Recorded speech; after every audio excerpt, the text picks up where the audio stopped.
Afwan mau bertanya, ketika kita menjadi masbuk yang pertama, jika melihat sop pertama ada yang masih kosong, bolehkah kita di sub pertama? Ya, baik, pertanyaan pertama ini boleh, silahkan. Kalau ada sub yang kosong di pertama, silahkan masuk. Karena apa? Saternya imam, apa namanya? Sater itu, subhanallah, apa namanya? Apa namanya istilahnya? Penghalang. Ya. Jadi penghalangnya orang yang berjamaah itu adalah imam. Ya. Jadi jika ada pertama, sebenarnya apa? Yang berada di belakang yang kosong itulah sebenarnya maju. Ya. Tapi supaya tidak menimbulkan fitnah, ya, lebih baik tetap di belakang.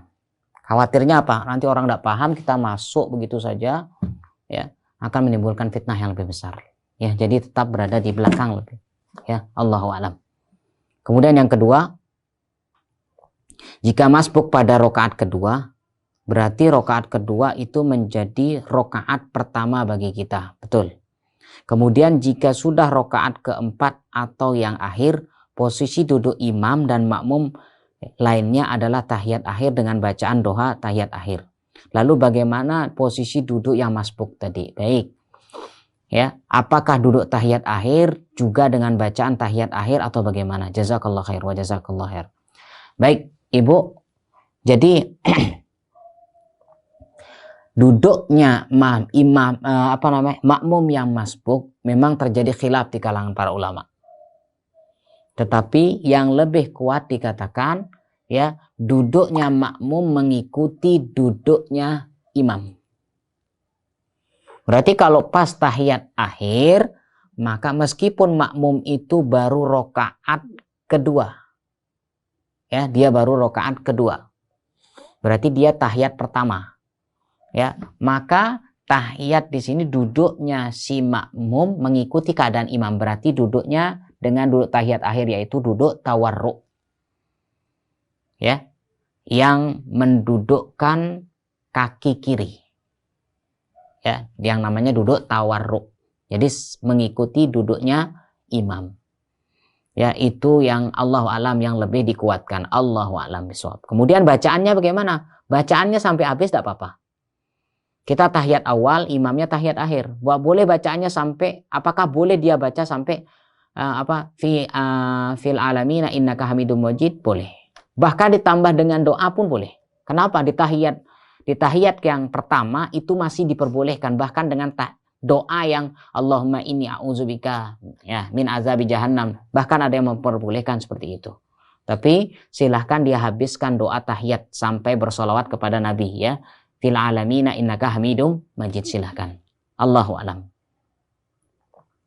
Kemudian jika saya mengikuti jamaah sholat maghrib, kemudian saya hanya mendapatkan 1 rakaat saja, apakah kemudian saya mengqadha 2 rakaat dengan membaca Al-Fatihah secara keras bacaannya atau bagaimana?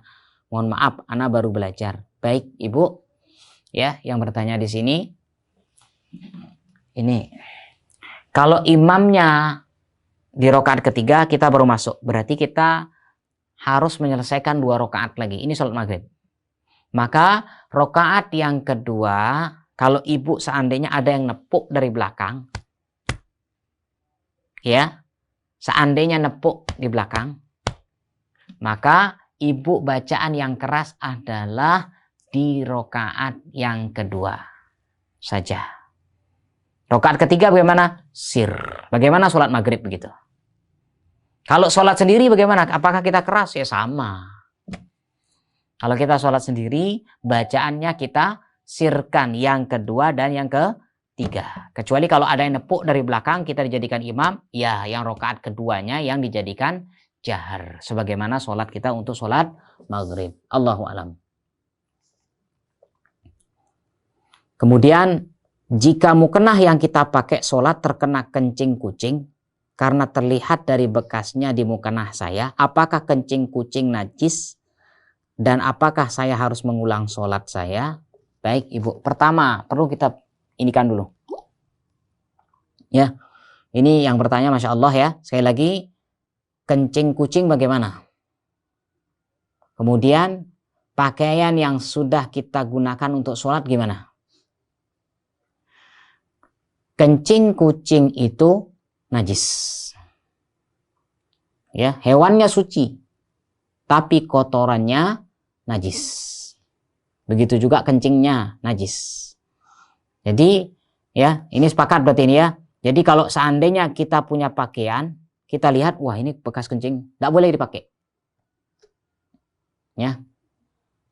Kemudian ternyata apa? Apabila kita temukan najis ini dalam keadaan sholat. Kita temukan najis ini dalam keadaan sholat. Ya, pas takbiratul ihram, Allahu Akbar.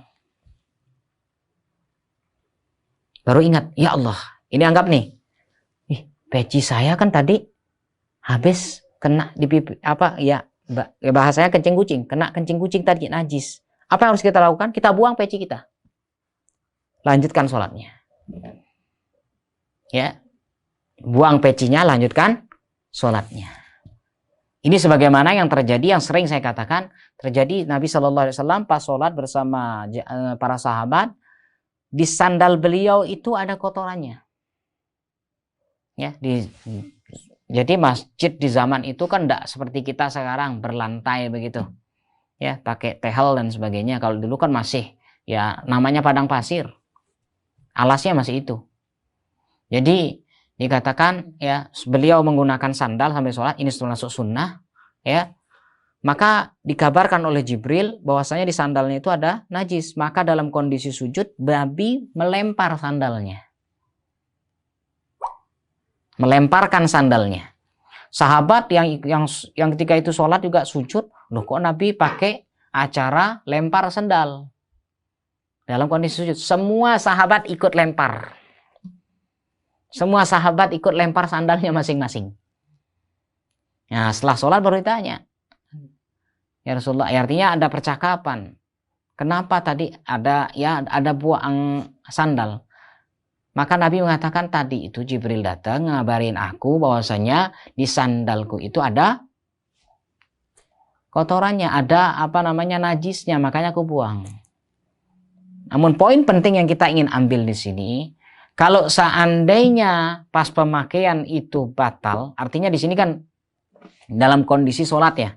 Jadi kalau seandainya saat itu ya najis yang kita pakai saat itu membatalkan sholat kita, otomatis Rasul akan batalkan. Justru Rasul membuang sandalnya, tetap melanjutkan sholatnya. Ya, ini menunjukkan bahwasanya, ini menunjukkan kalau seandainya, kalau tadi kan gampang kita pakai contoh peci, kita bisa buang. Tapi kalau sekarang mukena yang kena najis baru ketahuan, Allahu Akbar, ya Allah, ini kan apa yang harus kita? Apakah kita buka mukena kita? Kalau kita buka mukena kita, otomatis auratnya terlihat. Bagaimana caranya? Batalkan sholatnya. Ganti pakaiannya. Tapi kalau ingatnya apabila sholat sudah selesai, ya assalamualaikum, assalamualaikum. Ya setelah selesai salam lah, pokoknya intinya selesai salam. Kemudian baru ingat, ya Allah, baju ini kan najis. Bagaimana sholat kita? Apakah diqodho? Tidak. Tidak perlu diqodho. Kenapa? Sebagaimana hadis tadi. Nabi bahkan ketahuan najis itu di kondisi pertengahan sholat. Beliau tidak mengganti sholat yang tadi menggunakan dengan pakaian yang najis, dengan sandal yang najis. Tidak diulangi dengan Nabi Shallallahu Alaihi Wasallam. Ini menunjukkan kalau memang tidak tahu dalam hal yang najis, tidak apa-apa. Berbeda dengan berwudu. Kalau dia sudah assalamualaikum, dia lupa ya Allah, saya belum wudu. Nah, untuk yang seperti ini baru harus dia berwudu kembali, sholat kembali. Jadi sholat yang tadi tidak sah. Tapi kalau berhubungan dengan najis, asal dia tidak tahu, memang tidak tahu, maka sholat itu terhitung sah. Ya, tidak perlu diulangi kembali. Allahu a'lam. Ya, mudah-mudahan bisa dipahami. Ada pertanyaan lagi nih. Ya. Assalamualaikum, semoga Allah selalu menjaga ya kita semua ya. Ketika kita mau memulai sholat terlambat ya, dia datang terlambat, imam sudah selesai salam dan orang masbuk sebelum kita sholat. Apakah kita akan sholat ini mengikuti orang yang masbuk tersebut atau sholat sendiri tidak ikut jamaah dengan orang yang masbuk tersebut? Dan bolehkah orang yang masbuk dijadikan imam? Saya ulangi ya, ketika kita mau memulai sholat terlambat, imam sudah selesai salam dan ada orang yang masbuk sebelum kita sholat. Ya, apakah kita yang akan sholat ini mengikuti orang yang masbuk tersebut atau sholat sendiri tidak ikut jamaah ya, dengan orang masbuk tersebut? Dan bolehkah orang yang masbuk dijadikan imam? Ya, ini pilihan saja. Kalaupun dia mau menepuk yang masbuk tadi untuk dijadikan imam, boleh. Tapi kalau kita lihat, yang sebagian ulama termasuk beliau, Syekh Shalih Fauzan, tidak merekomendasikan seperti itu. Ya sudah, sholat sendiri saja. Namun banyak ulama yang mengatakan, bolehkah orang yang masbuk juga ditepuk begitu untuk dijadikan imam? Boleh. Ya. Ini memang terjadi pilihan. Allahu a'lam. Assalamualaikum warahmatullahi wabarakatuh. Baik, ada yang bertanya, jika kita ikut berjamaah subuh di sebuah masjid dan ana mau sholat jamaah ketika ana masuk sholat jamaah ketika imam sedang kunut, apakah ana mengqadha 1 rakaat atau 2 rakaat Ustaz?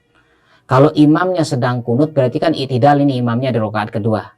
Ya, maka dia berarti masuk belum. Ya, dia tidak mendapatkan jamaah itu.